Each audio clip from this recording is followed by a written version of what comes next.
वंदे मातरम विद्यार्थियों, एक बार फिर से स्वागत है आपका अपने YouTube channel NCERT smart network पर। विद्यार्थियों, अपन विलोपन विधि से जुड़ी एक्सरसाइज पर डिस्कस कर रहे थे। उसके तमाम सवाल हम कर चुके थे। जैसे हमने लास्ट में अपने पास में जो सवाल किया था वो अपने पास में विलोपन विधि से जुड़ा हुआ सवाल था। और वो किस टाइप का सवाल था? जब लाइब्रेरी में किताबें दी जाती है 3 रुपए लगते हैं, एक्स्ट्रा टाइप का सवाल था। उसमें हमने सोनू या नूरी की आयु ज्ञात करने का भी सवाल किया था। इस प्रकार के हमने सवालों पर डिस्कस की थी इसमें। अब हम आगे डिस्कस करने वाले हैं अपन विलोपन विधि से जुड़े एग्जाम्पल पर। किस टाइप के एग्जाम्पल है विलोपन विधि से जुड़े? उन एग्जाम्पल में सबसे पहला एग्जाम्पल ये रहा आपके सामने बोर्ड पर। दो व्यक्तियों की आय का अनुपात 9:7 है, उनके खर्चों का अनुपात 4:3 है। तो प्रत्येक व्यक्ति की प्रति महीने 2000 रुपए बचा लेता है। तो उसकी मासिक आय ज्ञात करो, मंथली कितने रुपए कमाता है। अपने को दे दिया जो खर्चे कर रहे हैं उनका अनुपात 9:7 है और जो बचा रहे उसका अनुपात 4:3 है। तो बताओ, और 2000 रुपए खर्चे के काट के 2000 रुपए और बचा लेता है। जैसे किसी ने मान लो 10,000 कमाए और 8,000 का खर्चा किया तो बचाए कितने? 2000। उसी प्रकार से वो बोल रहा है कि 9:7 में तो दोनों जने कमा रहे हैं, दो व्यक्ति 9:7 में, और वो बचा किस अनुपात में रहे? 4:3 में, सॉरी खर्चा कर रहे हैं। और फिर उनको काटापीटी करके कितना हजार बच रहा है? 2000 रुपए मंथली लाइफ में बच रहा है। मतलब ये सेविंग है उनकी। तो अपने को बताना है कि वो कमा कितना रहा है, मासिक आय कितनी है। तो अपने को अगर मासिक आय ज्ञात करनी है तो सीधी बात है, जो चीज ज्ञात करती है उन्हीं को तो हम मानते हैं। आज के सवाल में थोड़ा सा मैटर अलग है भाई, थोड़ा सा, कोई ज्यादा नहीं कह सकता हूं। मैं आपसे पहले कुछ सवाल पूछने वाला हूं, उनके उत्तर देना आप मेरे को। लेटेस्ट सपोज मैं आपसे पूछूं, लेटेस्ट सपोज अनुपात के सवाल कैसे सोल्व होते हैं उनका सोचना भाई। अनुपात के सवाल को सोल्व करने की ट्रिक क्या होती है वो सुनो पहले था। लेटेस्ट सपोज ये दोनों मिलके, कौन है? दो व्यक्ति का अनुपात है 9:7 है। लेटेस्ट सपोज ये दोनों व्यक्ति मिलकर, कोई भी दो व्यक्ति है, ये मिलकर आप समझ लो 48,000 रुपए कमा रहे हैं। कितने रुपए कमा रहे हैं? ये दोनों मिलकर 48,000 रुपए कमा रहे हैं। ठीक है भाई, दो व्यक्ति मिलकर 48,000 रुपए कमाते हैं। उनका अनुपात क्या है? 9:7। मतलब पहला 9 और दूसरा 7। तो मैं लिखूंगा क्या? 48,000 तो लिखूंगा टोटल कमाते हैं अपने पास में, जिसमें से 9 कमाता है पहले वाला। और टोटल कितना इनका? 9 और 7 कितना होता है मेरे पास में? 16। इनको ऐसे सोल्व किया जाता है। अगर कोई बंदा, दो बंदे मिलकर 48,000 रुपए कमा रहे हैं और उनके कमाने का अनुपात 9:7 है, तो बताओ एक एक बंदा कितने कमाएगा? तो इनको लिखने का तरीका होगा 48 इंटू 9/16। इसकी मैं बात करूं कि 3,000 हो गया अपने पास में, और 9 कितना हो गया? 23,000 रुपए हो गया। इसका आगे करेक्शन होगा, देखना अभी कैसा है ये भी पता चल जाएगा। दूसरे बंदे की अगर मैं कमाई की बात करूं तो 48,000 है गुना कितने कमाता है? 7 बट्टा में योग कितना? 16। तो देखो 3,000 बार चल ही रहा है और 7 कितना हो गया मेरे पास में? 21,000। कहने का मतलब है पहला व्यक्ति तो कमा रहा है अपने पास में कितने हजार? 27,000। दूसरा जो व्यक्ति है वो कितने हजार कमा रहा है भाई? 21,000। दोनों का अनुपात सोचो। देखिए अनुपात जानते होंगे, छोटी क्लास में पढ़ा।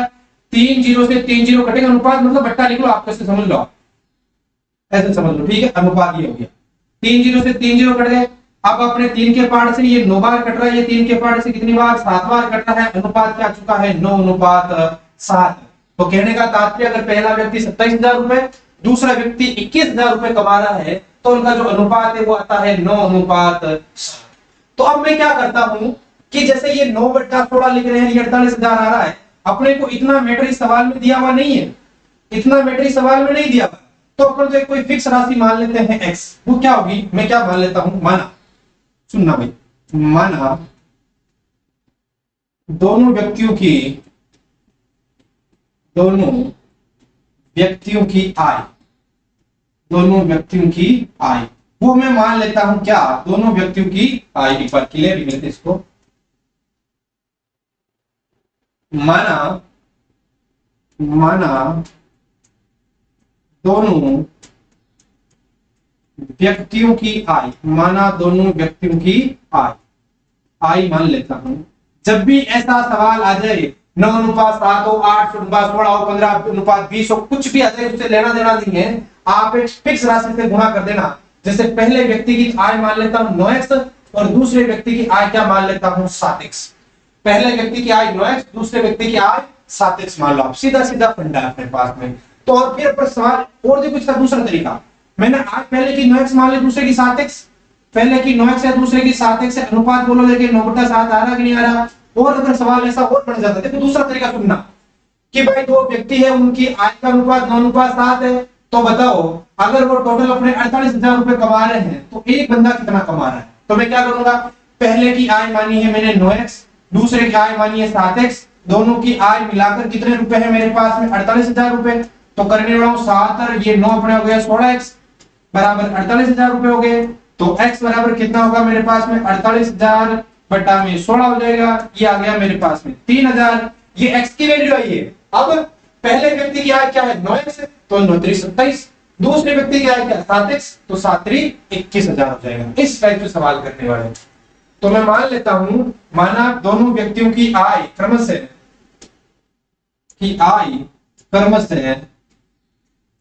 9x तथा क्या है मेरे पास में 7x है, तभी तो आएगा 9x बट्टा 7x लिखूंगा तो x कटेगा, क्या आएगा 9:7 आएगा। ठीक है। अब तथा दोनों व्यक्तियों का खर्चा मान लेता हूं, खर्चा को अब x लिख लिया तो उसमें y लिख लेता हूं, राशि सेम मानिए, खर्चा हो जाएगा क्रमशः 4y तथा इतना y है मेरे पास में 3y है। अपने पास में जो आय मानी वो 9x 7x मान ली, खर्चा 4y 3y का मान लिया। अब नाउ प्रश्नानुसार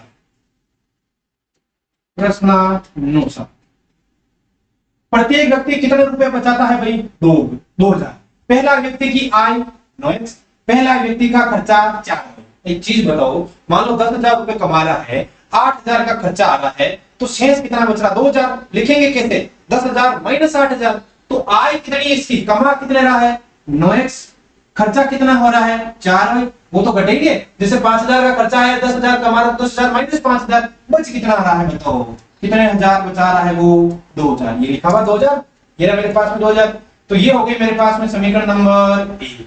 समीकरण 2 की बात कर लेते हैं। समीकरण 2 क्या हो जाएगी मेरे पास में, दूसरे व्यक्ति का आय है मेरे पास में 7x, खर्चा है मेरे पास में 3y, बचा कितने रहा है वो मेरे 2,000 रुपए। तो ये कौन सी समीकरण हो गई 2। दोनों व्यक्ति यदि प्रत्येक व्यक्ति 2,000 रुपए बचा, क्या होगी मेरे पास समीकरण 2। अब समीकरण और 1 और 2 को आपको विलोपन विधि से सरल करना है। कैसे भी करोगे, अब विलोपन विधि का सॉल्व करने का तरीका क्या होता है, कोई सेम चर में बनाना तो ट्राई करें। इसमें x का गुणांक है 9, इधर है 7, ठीक है। y का गुणांक है 4 माइनस का, इधर माइनस का 3। क्या करें, क्या जुगाड़ लगाएं। अगर आप x को डिलीट करना चाहते हैं, x को डिलीट, तो इसको मैं कर देता हूं 7 से गुणा, इसको 9 से गुणा कर दूं, 7 63 9 7 63 फिर बाकी कर देते हैं। इनको अगर सेम बनाना होता तो इसको 3 से गुणा कर देता, इसको 4 से गुणा कर देता, 4 3 12 4 3 12 और घटा देता। कहने का मतलब आप जैसे मर्जी चाहिए ना वैसे सवाल को कर सकते हो। तो मैं काम करने वाला हूं, सुनना, लाइन सुनना पूरी। समीकरण 1 को किससे गुणा कर लेते 3 से, समीकरण 1 को 3 से गुणा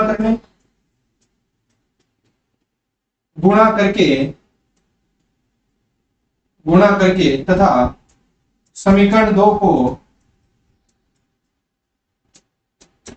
समीकरण 1 को, एक मिनट इनको नहीं समीकरण दे देना, समीकरण 1 को 3 से एक लाइन में लिख देते हैं,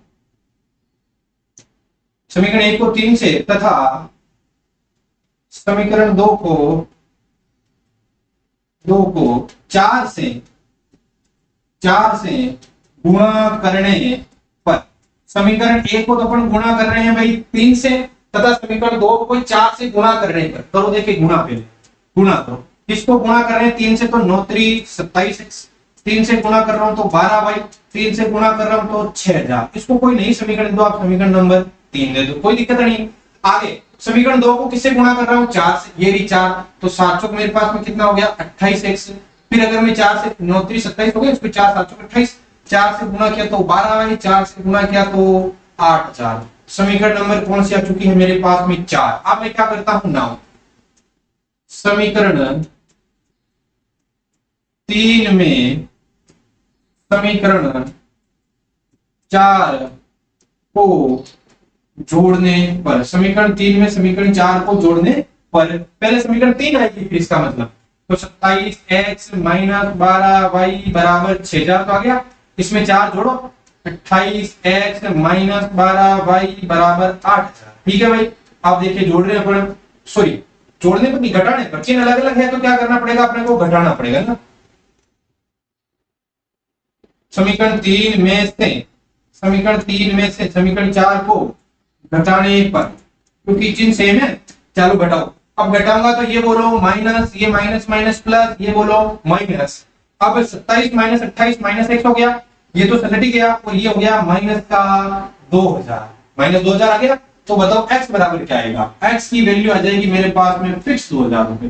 कितने हजार, 2000।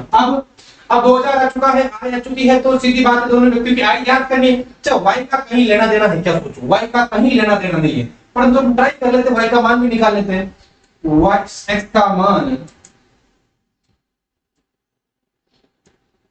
x का मान समीकरण कौन सी में रखें, एक दो कोई सी में भी रख दो, एक में रखने पर, y का मान समीकरण एक में रखने पर रखो। चलिए x का मान 9, x की जगह 2000 माइनस का 4, y बराबर कितना है, 2000 रुपए बचा रहा है। ठीक है, ये हो गया 9 दूनी 18,000 माइनस 4y बराबर 2000।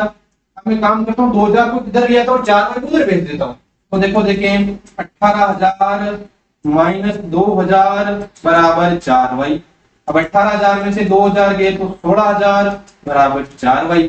तो यहां से y का मान बोलो 4 का लग गया भाग, 16 में 4 का भाग कितनी बार, 4000 बार।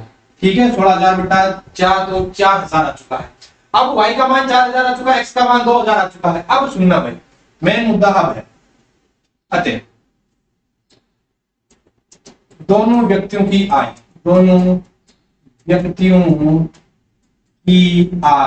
क्रमशः बोलो देखें क्या आई थी उनकी, 9x और क्या मानी थी 7x, तो आय क्या होने वाली है, देखो 9x की वैल्यू कितनी है, ये 2000 कोमा आगे कितनी है 7x, तो 7 कोमा कितना हजार है मेरे पास में 2000, तो ये हो गया 9 दूनी 18,000 और ये कितना हो चुका है 14,000। कहने का तात्पर्य पहला व्यक्ति 18,000 रुपए कमा रहा है, दूसरा व्यक्ति 14,000 रुपए कमा रहा है। अब खर्चा भी लिख लो, दोनों व्यक्तियों का खर्चा क्रमशः बोलो देखिए खर्चा 4 y की वैल्यू 4 तो 4 चौक 16,000 कोमा 3 y की वैल्यू कितनी अपने पास में 4 तो 4 3 12,000।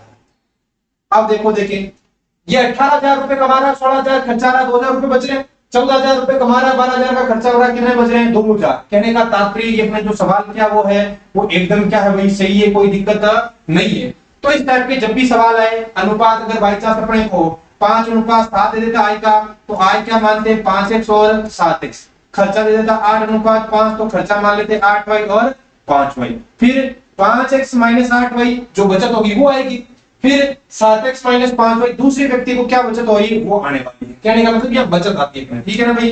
तो ये हो चुका है अपने पास में उदाहरण नंबर 8। ठीक है भाई, टिप को देखिए, इसको पहले आप स्क्रीनशॉट लो। तो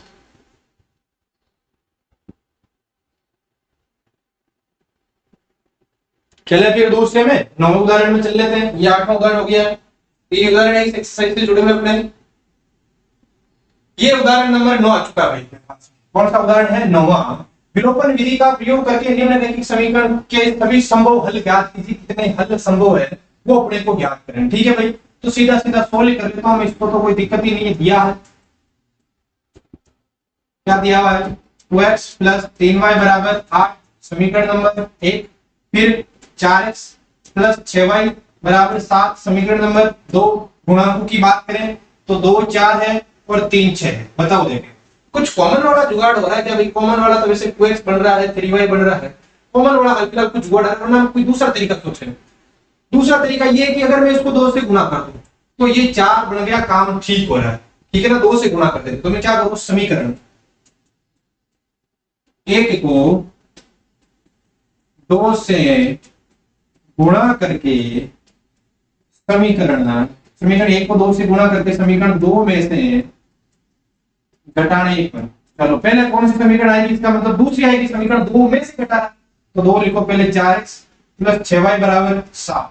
2 से गुणा किया तो 4x प्लस 6y 7 है, और ये हो गया 8 और 2 कितना हो गया भाई 16। ठीक है, माइनस माइनस माइनस कट गया, इधर हो गया 0 पर 7 माइनस 16 करें तो कितना आएगा मेरे पास में माइनस का 9 है।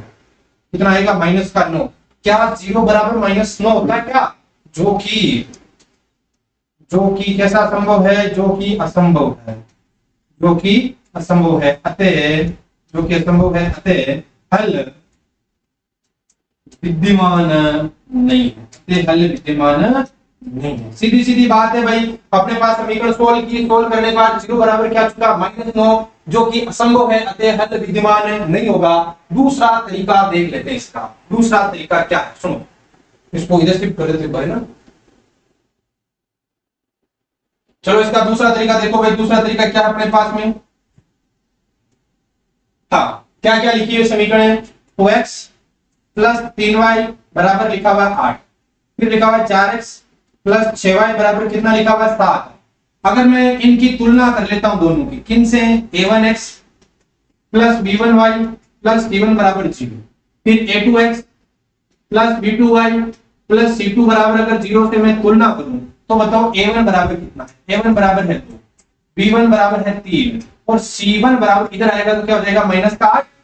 a2 का मान बोलो मेरे पास में कितना है भाई 4, b2 का मान है 6 और c2 का मान कितना है? इधर आएगा तो माइनस का 7। अब a1 बटा a2 बता दो आप मेरे को। a1 बटा a2 क्या आएगा? a1 बटा a2 2 बटा 4 1 बटा 2। b1 बटा b2 बता दो, लगे हाथ।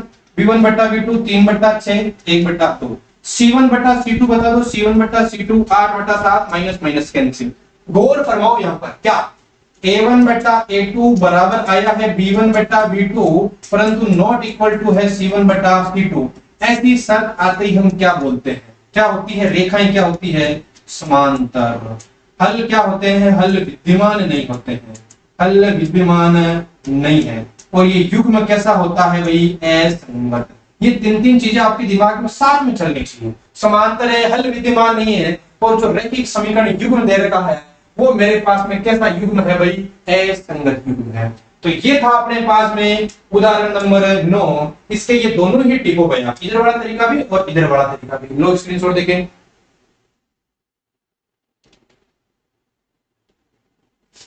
तो दो उदाहरण हो गए अपने पास में। अब चले अगले उदाहरण में। अब उदाहरण नंबर अपना कौन सा है भाई? 10वां उदाहरण। ये अपना 10वां उदाहरण। इस टाइप का एक्सरसाइज हम सवाल कर चुके हैं। दो अंकों की एक संख्या, उसके अंकों को पलटने पर बड़ी संख्या का योग 66 है। यदि संख्याओं के अंकों का अंतर 2 हो तो संख्या ज्ञात कीजिए, ऐसी संख्या कितनी है? तो संख्या ज्ञात कीजिए, ऐसी संख्या कितनी है? चलो सवाल स्टार्ट करते हैं। सोल्व इस प्रकार का जब सवाल एक्सरसाइज में आया था तो हमने 2 अंक माने थे, एक इकाई का अंक माना था, एक दाई का अंक माना था। तो पहले मैं मान लेता हूं, माना इकाई का अंक, इकाई का अंक तो मैं मान लेता हूं बराबर x, और जो मेरे पास में दाई का अंक है, दाई का अंक वो मैं क्या मान लेता हूं अपने पास में? y मान लेता हूं। इकाई का अंक x मान लिया, दाई का अंक y मान लिया। तो संख्या बताओ। देखिए संख्या किस टाइप की होने वाली है? संख्या जैसे कभी लिखने आएगा अपने पास में 52, तो संख्या क्या होगी? 10 गुणा 5 प्लस में 2, इस प्रकार होगी। कभी आ गया 72, तो 10 गुणा 7 प्लस 2 होगी, 70 प्लस 2। कभी आ गया 95, तो 10 गुणा 9 90 प्लस का 5, इसी प्रकार लिखेंगे। अभी मैंने इकाई का अंक x और y माना, इसमें इकाई का अंक 5 है, दाई का अंक 9 है, दाई के अंक को 10 पे, इकाई के अंक को 1 से, तो संख्या क्या बनेगी? अतः संख्या क्या बनने वाली है? अतः संख्या दाई के अंक को किससे गुणा करना है? 10 से, y इकाई के अंक को प्लस करके जोड़ना है। तो संख्या बन चुकी है 10y प्लस 1। आगे उसके अंकों को उलटने पर बना दो। यहाँ पर ये रफ कॉपी वापस काम में लेना हूँ। 52 को क्या लिखा हमने? 52 को लिखा 10 गुणा 5 प्लस 2। अंकों को उलटने पर क्या बनेगा? 2 5, इसी प्रकार बनेगा 25। 25 का अगर मैं समझू तो क्या मतलब इसका? ये अपने पास में 10 गुणा 2 प्लस 5। कहने का तात्पर्य है इसमें 10 तो अपनी जगह रहता है, जगह इनकी चेंज होती है, जगह इनकी चेंज होती है। तो कहां जगह इनकी होनी चाहिए? वही इसकी जगह। तो मैं क्या लिखूंगा? अंकों को पलटने पर बड़ी संख्या, अंकों को पलटने या उलटने पर बड़ी संख्या, बनी संख्या क्या होने वाली है? क्या संख्या बनेगी? किनकी जगह चेंज होगी? एक्स वाई की। क्या लिखूंगा? 10x प्लस में y आ चुका है, x की जगह y की जगह x आ चुका है। अब अपना काम बचा है प्रश्नानुसार लिखना, और प्रश्न कैसे कैसे क्या क्या बोल रहा है वो जुगाड़ कर लो, अपना उत्तर आ जाएगा। आओ प्रश्न पर। दो अंकों की एक संख्या, ठीक है, ये रही दो अंकों की एक संख्या, उसके अंकों को उलटने पर बड़ी संख्या का योग 66 है। कहने का मतलब इसको और इसको जोड़ो, कितना आना है? 66 आना। लिखो प्रश्नानुसार, प्रश्नानुसार, इसके अनुसार प्रश्नानुसार क्या लिखूंगा? अंक ए, दो अंकों की एक संख्या क्या है? 10y प्लस में x है, प्लस का अंकों को उलटने पर बड़ी संख्या क्या है? 10x प्लस y है। इन दोनों का जो योग है वो कितना है? 66 है। यही बोला क्या? उलटने पर बड़ी संख्या का योग कितना है? 66 है। ठीक है, इसको सोल्व करो हल्का हल्का। 10y प्लस में x प्लस में 10x प्लस y बराबर 66। ठीक है भाई, आगे अब हम बात कर लेते हैं x, एक जोड़ो 10 है, कितना बढ़ चुका है? 11x प्लस 10y, y कितना? 11y बराबर में कितना है? 66 है। कॉमन आ रहा है यहाँ पर, क्या कॉमन आ रहा है मेरे पास में? 11 कॉमन आ रहा है। 11 कॉमन लेने का मतलब होता है प्रत्येक में भाग देना। यहाँ 11x में तो x, 11y में तो y बराबर कितना है? 66 है मेरे पास में। अब समीकरण क्या बनने वाली है? सोचो समीकरण क्या बनने वाली है। ठीक है, समीकरण क्या बनने वाली है वो सोचो। 11 गुणा में है, उधर गया तो भाग में, तो x प्लस y बराबर 66 बट्टे में 11। तो क्या होना बताओ? देखिए x प्लस y बराबर 66 बट्टे 11 बोले तो 6। समीकरण नंबर क्या हो जाएगी मेरे पास में? 1।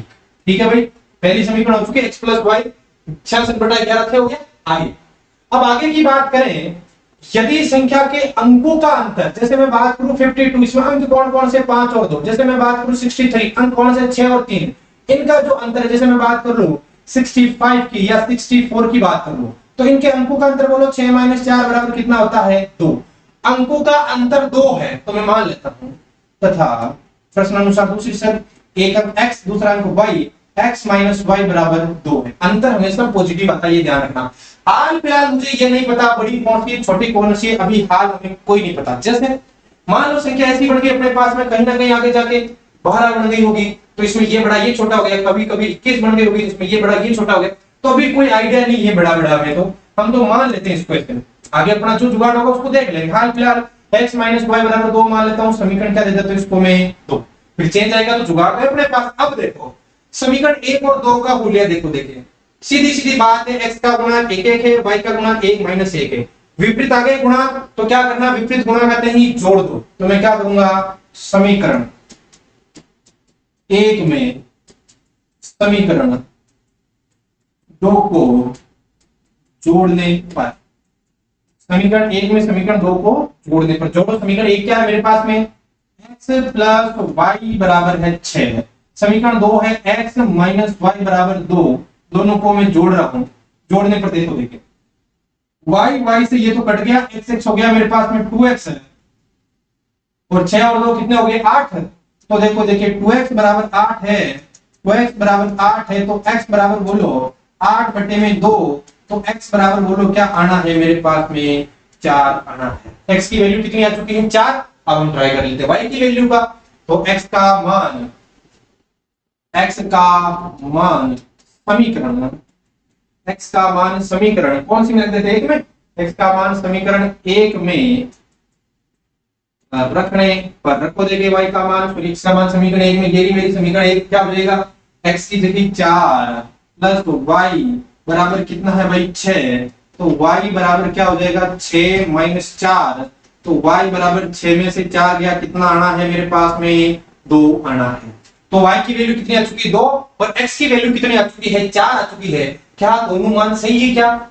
अब देखो देख अति संख्या अंकों का ये अंतर देख लो, x माइनस 4 कितना बन रहा है? 2 बन रहा है। बाई चांस में y माइनस x लिखता, मैं यहाँ पर y माइनस x बराबर 2 कर देता तो सुनना है।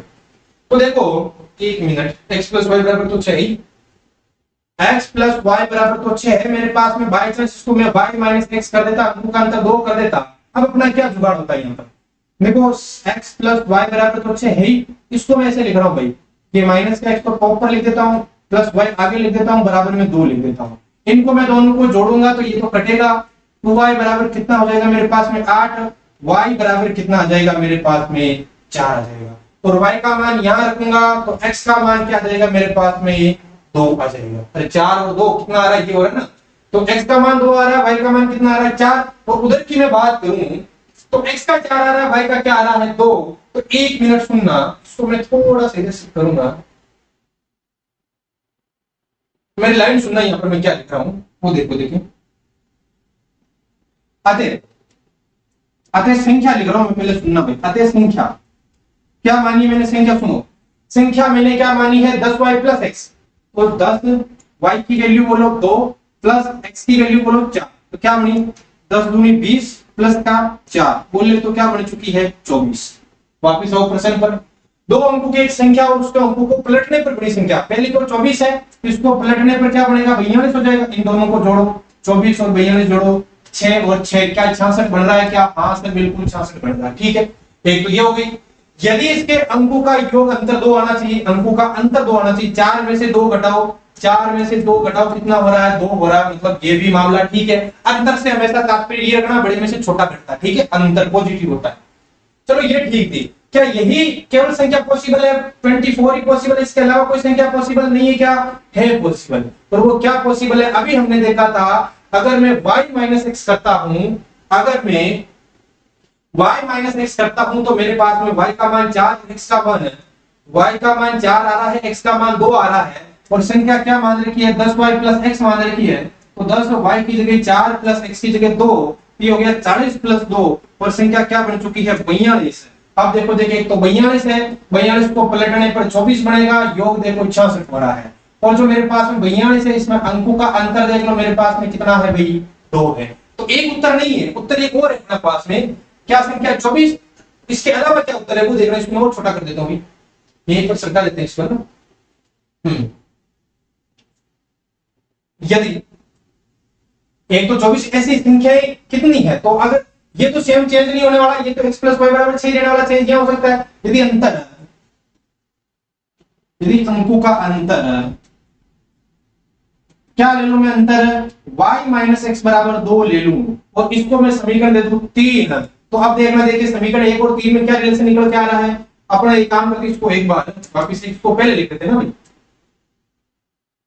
x को पहले y माइनस एक्स बराबर, तो अपने पास 2 है, x को पहले लिखूंगा तो माइनस एक्स प्लस वाई बराबर 2, समीकरण नंबर 3।